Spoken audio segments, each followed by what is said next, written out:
And welcome back to my 60 plus subscribers to my YouTube channel. This is an update on the Roadster conversion project. Yeah, 60 plus subscribers. I'll be earning money in no time at all. Anyway, got lots to update you about. First of all, new shocks received today. Gaz shocks, specially made, fully adjustable. Reason being, okay, I've spent a month driving around in the Roadster, and it has been an absolute ball. I spent more time off the road than on the road because updates, as I'm driving around thinking, can do this, extras, and certain little niggly bugs. The main bug was lots of rattling going on at the back end. So things like this doesn't help.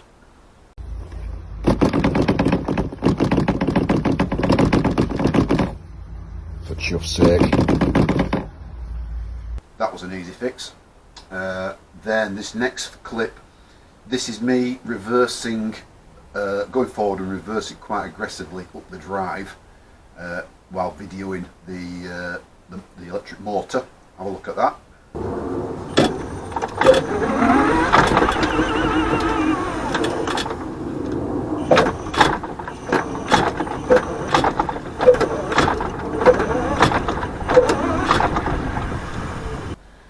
So you'll see, if you look closely, you might have to go back and look at it again.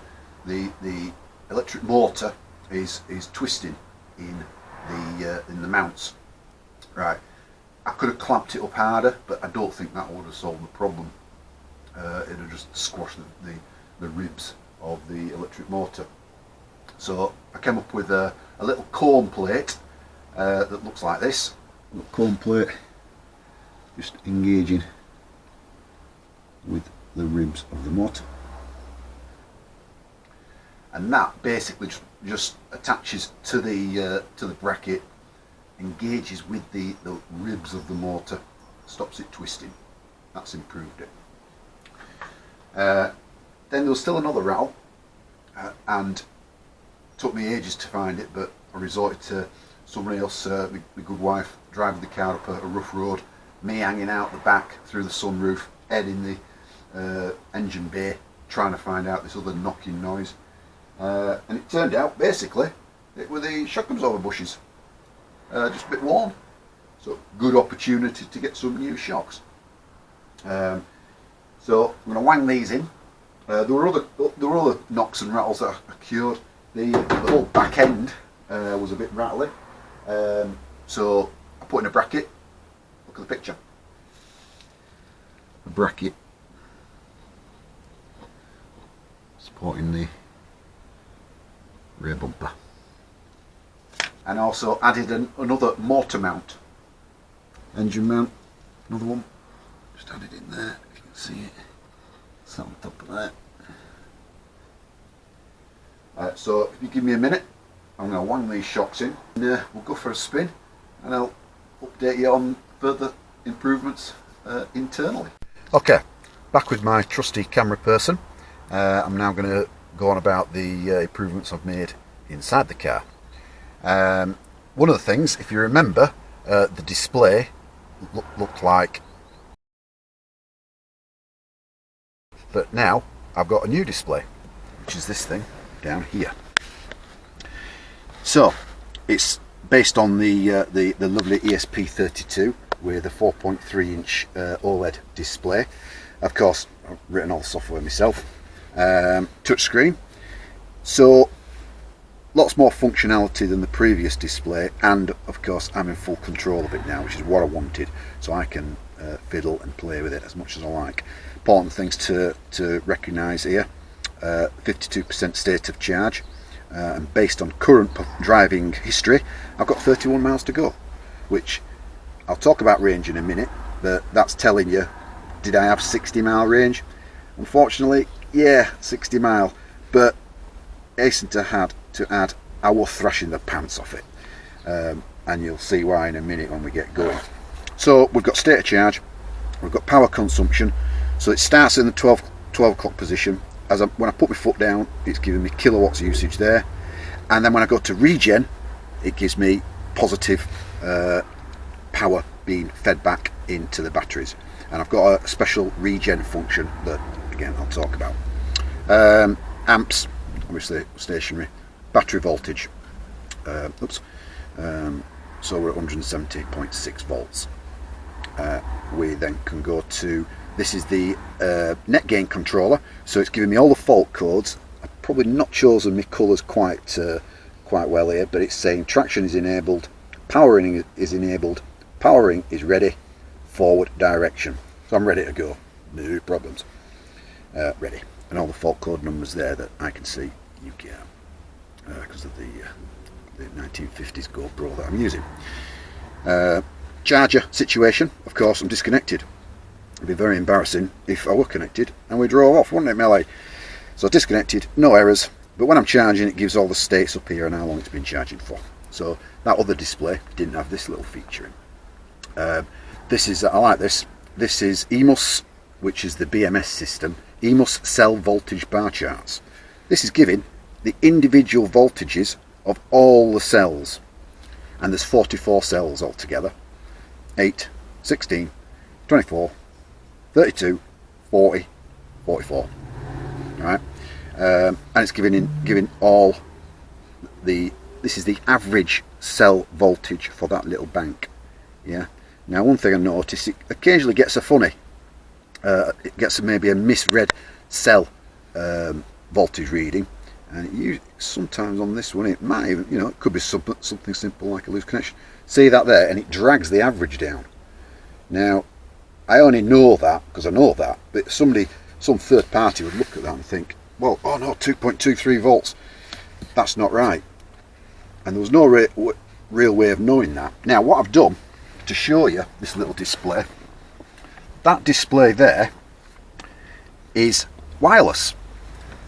All we've got is power going into the display, and here is one exactly the same. The idea being, look, battery pack, the idea being, I plug that in, go to the same screen, okay, comes with all the bar charts. So the idea is I can take this into the house, right, and still do my software development while communicating with the car. How cool is that? So what I did the other day, I thought that's an annoying little problem when it's getting the cell voltage dropping down and throwing out the average. So the easiest way is then I could pick that up and see I changed the colour there. So instead of white on blue, I'm now white on black, and eventually that'll pop back up to white on blue eventually. No, it's not. I'm going to shut the car about a bit. There we go. So there, I shook the car. That's a loose connection on my cell. How's that? And you can see the cell there. So I need to find that cell. Now, to be honest, I have absolutely no idea where that cell is, because I don't know which bank is doing what at the moment. But a bit of disconnecting of cells on each individual battery pack, I'll be able to identify and label. I'll know where these cells are. So there we go. ESP32 display. It's great. What else we've got on there? Bar charts. We've got CAN bus data of the cell from the BMS cell voltage. So that information there goes to make up the bar charts. And then net gain data. So this is raw data coming from the net gain motor controller. I can do with whatever I want to do with. What's my plan with this? Don't know, but I need it in there. Right, this is my next plan. So now I've got speed information from different sources of speed from the car, left and right. So that's the speed in miles per hour, or it will be, it's just a number, in miles per hour of each of the rear wheels, left near side wheel, right side wheel. That speed information is what's driving that little display. I can't remember if you saw that in the first video, but that's quite an important display because that's connected to the original CAN bus of the Roadster. These two wheel speeds. Takes that information, converts it into miles per hour. It then fires it over the wireless network to the ECU that's behind there, my ECU, remember. That ECU then takes that information, fires it out onto a different CAN bus network to the instrument cluster. So I get speed on the speedo. Eh? Now, why am I doing that? Well, why am I doing that? Because I need speed. But why I'm really doing that, I've got the two speeds there. I've got the net gain speed. Now, I don't know if I mentioned it on the previous video, but the net gain controller gives its own speed. Now, it's a fixed speed. You put in the gear ratio, you put in the wheel size, the wheel diameter, and it knows what speed you're doing, but it's fixed. So at 5,000 RPM, you might be doing 40 mile an hour. But it doesn't know what gear I'm in, because it's assuming, like all electric cars, most of electric cars, you don't have any gears. I have gears, remember, which I'll come to in a minute, because this is the exciting bit. Yeah, I know, it's going to get more exciting. I'm going to actually get moving in a bit. So the net gain speed is it's based on a fixed gear ratio. Now, go back to here. Then I've got RPM, obviously RPM of the motor. What I'm trying to determine is I want to be able to change gear, and I want to do something called clutchless synchronized gear shifting. Right? Clutchless, I've got no clutch. Synchronized, because it is a synchronized gearbox. And you've seen it on racing cars where they've got a fast shifter here, and they're literally going that's what I want to do. I know. It won't be as good as that, but it'd be nice to be able to change gear, because we'll go for a drive now and I'll show you the disadvantages of what we've got with the gear. So that's this display finished. I can put that somewhere else. There's absolutely, in a Roadster, there's no space for nothing. Stick it under that. Right, let's go driving. So I'm going to go to my normal display, which is that one there. Okay, you ready to go, Millie? Yep. Okay. Oh, the other addition is, right, I've got drive 1, drive 2 and drive 3 enabled on my drive selector. Right. Drive 1, basically restricted power, no, restricted revs actually, goes to about 5,000 RPM, and no regen. Drive 2, no restrictions on RPM, 20% regen. And drive 3, no restrictions, 30% regen. It's about that, 33% regen. So regen, as I mentioned before, you accelerate, you're driving along and you take your foot off the accelerator, and as soon as you take your foot off the accelerator, the speed of it's the movement of the car which then drives the motor rather than the motor driving the car, and you generate electricity, you generate power. That power is dumped back into the batteries. All helps to increase range. But what I've added is this little thing down here. Now I know it's a naffy little 3D printed slider, but what that does, it's connected to my brake pedal. So if I go into drive 1 where I've got no regen, when I'm driving along, I'm like, I've got my hand down here just tickling this little thing here. If I want a lot of regen, I can put it on a lot of regen, and when I press the brake, when I just dab the brake, so enough to turn on the brake lights but not enough to actually activate the pads on the wheels, regen kicks in, and I'll show you that when we're driving along. So I'm getting braking force from the motor all dumped back in to the batteries. That should really significantly improve the range. Talking of range, so I've been driving for about a month. I ran out once just down the road. Most embarrassing. I mean, what do you do? I won't tell you what I did, because it was a convoluted story of trying to charge the car up from the inverter in my camper van to then coming back home and getting my petrol generator, going back down in my camper van using the petrol generator. Yeah, none of it worked. I didn't really figure out why. I think the petrol generator is too noisy, electrically noisy. So you call a mate up, tow her up, tow me back home. Yeah, don't want to do that again. So I'm a bit nervous about running out. Range anxiety, they call it. I can see what it is. I did a little test a bit later on and went for, right, I had it all set up. New son-in-law, ready and waiting, watching football at home. Told him not to drink anything. I went down and went up and down the bypass near his house, him and my daughter's house. And I was going to run out. I was going to purposely run out, and then he can come and pick me up in the van, tow me home. But I got to the point. I got 72 miles. So this is nice steady state driving. 72 miles, and it would nearly running out. I thought, well, there's no point in running out. I was near the house, so I sneaked in and managed to get onto the drive. So he didn't need to come and pick me up. But cheers, Ben, for standing by. So 72 miles. So not too bad. Not my target. I calculated 80. So 72, not at 80. But my target is 100. Right. How am I going to do that? Two ways. First of all, this regen facility. I don't want to slow this car down using the brake pedal. Total waste of energy. Got to use regen. Secondly, I managed to squeeze in another Nissan Leaf module.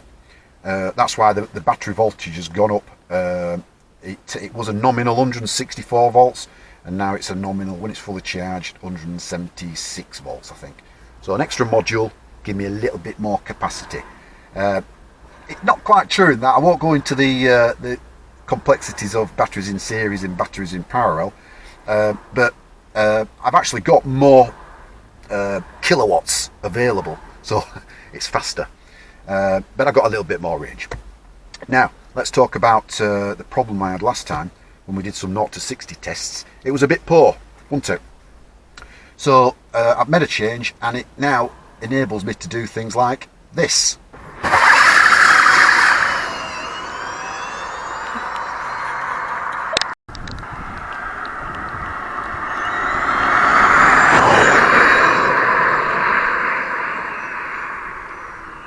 Right, so what I'll demonstrate now is the dynamic regen.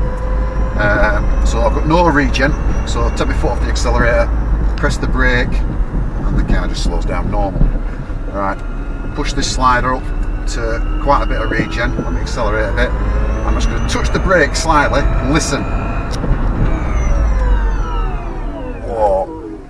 And that's the motor slowing me down. And all that energy, that peaked at about 150 watts, 150 amps, so 20 kilowatts. That's all dumped back into the battery. Let's do it again. So crank it up. So you're going down a steep hill. I'm just going to dab the brake and then adjust it, slide it back, and that's it. Regen. How about that? Okay, so quick 0 to 60. I'll go downhill first, and then we'll come uphill. Just let this car go past. 3, 2, 1, go.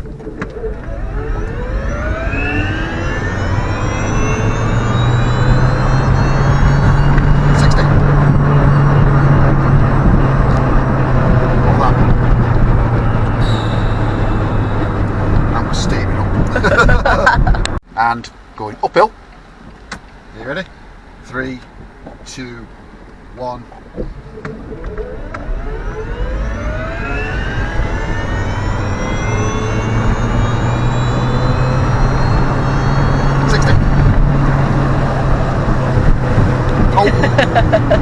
Yeah. So obviously not as quick.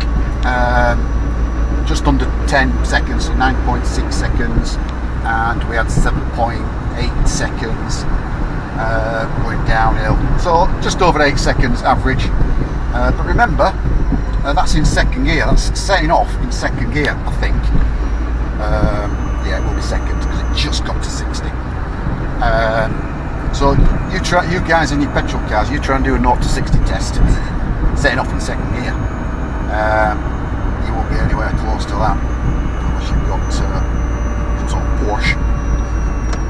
Now the plan, also the reason why I've improved the performance drastically is when I fitted it all out, the net gain controller had like a default power map built in. So you know when you hear about people mapping the cars, mapping the engine, well it's got that facility. You can map the power torque curve depending on the speed of the motor, and it was set basically to 50% through the range. So I was operating at 50% power. Put your foot down and it waited till it took off a little bit, got to about you know, like 2,000, 3,000 RPM, and then it kicked in with about 70% of maximum power. So I can adjust that. So yeah, I want 100% power as soon as you put your foot down, and that's why you can wheel spin now. And that's what you have an electric car for, isn't it? So you've got instant torque right at the bottom of the rev range. So what I'm going to work on now over winter is this clutchless synchronized gear change system, because I want to be able to accelerate in first gear, and when I've revved out, change gear, carry on revving, and that's going to be a whole new video, because the complexities of that are going to be quite interesting, and especially I'm going to add the facility of a launch control. Yes, you know, like Formula 1, you set in launch control. I want to be able to enable launch control, probably on another display. Press the button, 3, 2, 1, and keep your foot on the accelerator pedal, and it does all the gear changing, you know, all itself up to 60. Because I can do that without the clutch. Coming down the gears, that's going to be tricky. That's where I'm probably going to have to buy another gearbox just in case, because I'm going to mush this one to pieces. I know that it's going to crunch, but yeah, launch control. Any other improvements that I can think of? No. So thank you very much, and look forward to seeing you probably over winter. Thank you. Bye bye. Oh yeah, and to add, heated leather seats. About that. Yeah, little controls down there. I couldn't be bothered wiring the heated seats into the existing system because I knew it probably wouldn't work, so I put my own wires in. But yeah, nice condition then. There you go. Thank you very much.